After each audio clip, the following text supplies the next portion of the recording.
Today I'm going to demonstrate the multiple layers of protection that a modern-day business should demand from their next-generation anti-malware solution. We are all potential targets and have important data that we want to keep private and secure.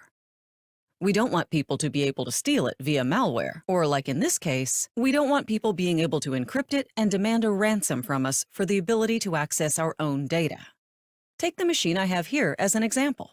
I've stored some treasured family pictures along with some key financial data, which I keep in the spreadsheet.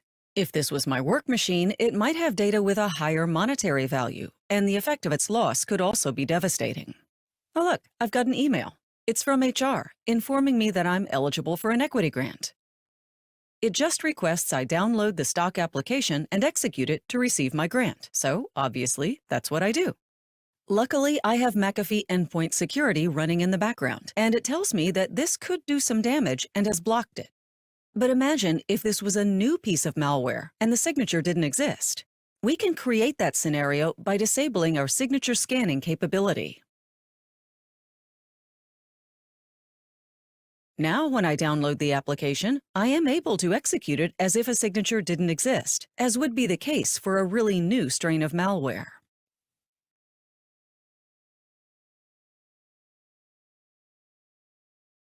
But because we have a layered defense, we are now able to block the malicious behaviors with dynamic application containment. Here we can see that even though it executed, its behaviors have been blocked. Unfortunately, cybercriminals are constantly trying to defeat these models. So I'm wondering what would happen if they found a way to package it so it would perform different behaviors. Again, we can simulate that scenario by switching off dynamic application containment.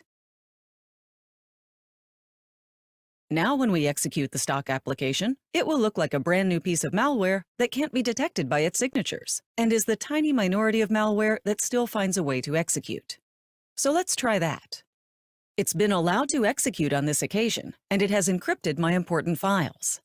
But with behavioral machine learning, we're able to identify its actual behavior as malicious. And after the process is convicted, we are also able to roll back any damages that it has caused with enhanced remediation, even if the files have been encrypted.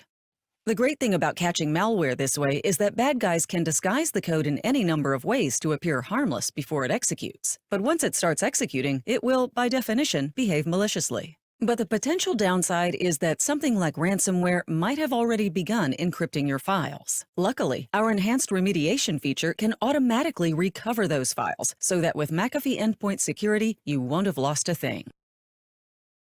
After McAfee remediates the attack on the endpoint, the threat is shown in McAfee mVision EDR. This lets a SOC team know that McAfee has detected and blocked a threat, and can provide complete details on the behaviors identified, including mapping to the MITRE attack matrix.